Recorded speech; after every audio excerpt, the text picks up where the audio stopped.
Iran के बकाई का America से ताउन के खिलाफ इंतबा, इक्तिसादी पाबंदियों का मुकाबला करने का अज़्म जाहिर किया गया है। तो ईरान की वज़ारत ख़ारजा के तर्जुमान इस्माइल बकाई ने पीर के रोज़ तेहरान पर इक्तिसादी दबाव की मुहिम में अमेरिका से ताउन करने के खिलाफ मुमालिक को खबरदार किया है और इस अज़्म का इजहार किया है कि वो कसीरुल जहती सलाहियतों के जरिए पाबंदियों का मुकाबला करेंगे। देखिए, ईरान सीधे तौर पर यह कह रहा है कि ईरान का कहना सीधे तौर पर यह है कि हम किसी से डरने वाले नहीं हैं। अगर हमारे खिलाफ इक्तिसादी पाबंदियां यानी फाइनेंशियल सैंक्शंस लगाए जा रहे हैं तो हम उसका भरपूर तरीके से जवाब देंगे। और साथ ही साथ अमेरिका ने कहा है ये कि साथ ही साथ ईरान ने यह भी कह दिया है कि अमेरिका का साथ देने वाले देशों के खिलाफ भी हम लड़ेंगे।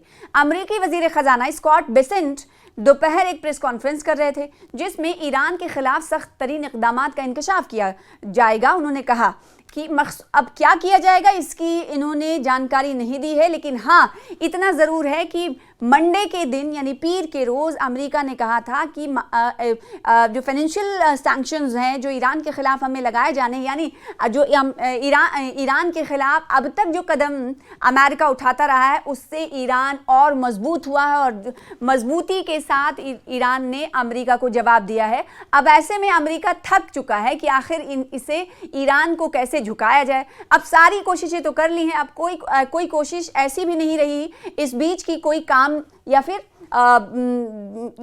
ये बताती हो कि उसने ईरान के खिलाफ जीत हासिल की। यानी सारी कोशिशें नाकाम साबित होने के बाद अब एक और मौका कहीं ना कहीं अमेरिका अपने आप को शायद देना चाहता है, वो ये कि अब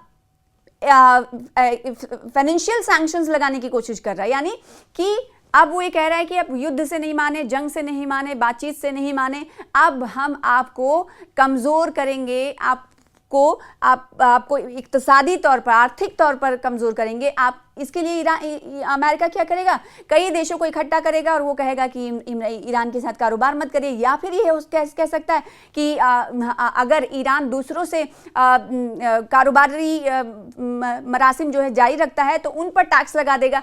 तो इससे ईरान को कमज़ोर करने की कोशिश हो रही है। इस पर ईरान क्या कह रहा है, ठीक है भाई कोशिश कर लो, जितना आपको कोशिश करनी है कोशिश करो, लेकिन इस कोशिश का बखूबी हम जवाब देंगे।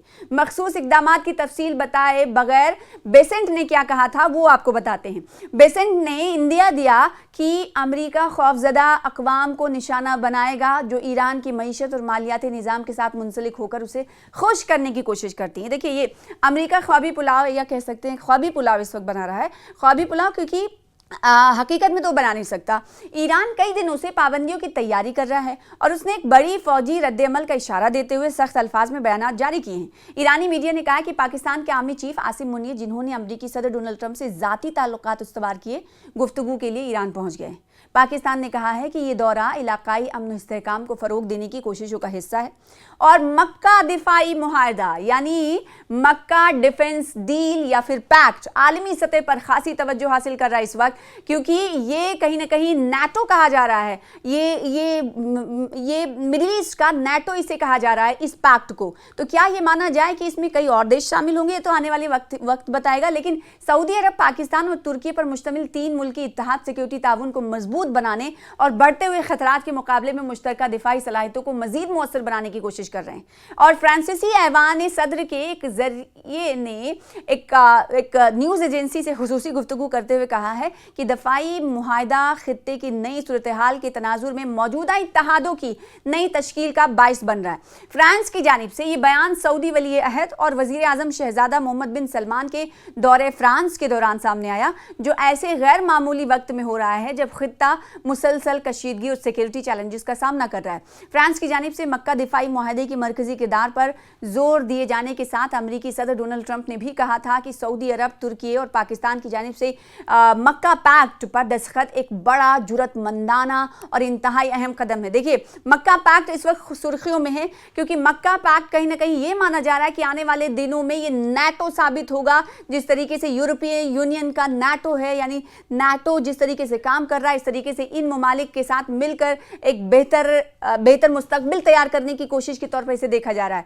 उधर ट्रंप ने मशरिक वस्ता के ममालिक के दरमियान सिक्योरिटी ताउन को सराहते हुए कहा कि ये ममालिक अपनी मुश्तरका दिफाई सलाहियतों को मजबूत बनाने की समत आगे बढ़ रहे हैं। उधर वाशिंगटन की जानिब से मुआहदे के हवाले से ताज़ा तरीन बयान में इसराइल में अमरीकी सफीर माइक हकाबी ने एक न्यूज़ चैनल्स को बताया कि मक्का दिफाई मुआहदे का मकसद सिक्योरिटी को मजबूत बनाना है। तेहरान ने कहा कि ओमान के वजीर खारजा अपना हॉर्मुज पर बातचीत के लिए मंगल को मुल्क का दौरा करने वाले हैं और उनके मुताबिक इस पैक्ट पर, यानी ये जो डील हुई है डिफेंस डील, इन तीनों ममालिक के बीच डिफेंस डील पर जो सिग्नेचर करने वाले मुल्क हैं अपनी सिक्योरिटी को मजीद मजबूत बनाने के ख्वाह हैं। मुआहदे के तहत तीनों कंट्रीज किसी भी मुमकिना जारहियत के खिलाफ मुश्तरका दिफाई कुव्वत और बाज़दाराना सलाहियत को मजबूत बनाएंगे।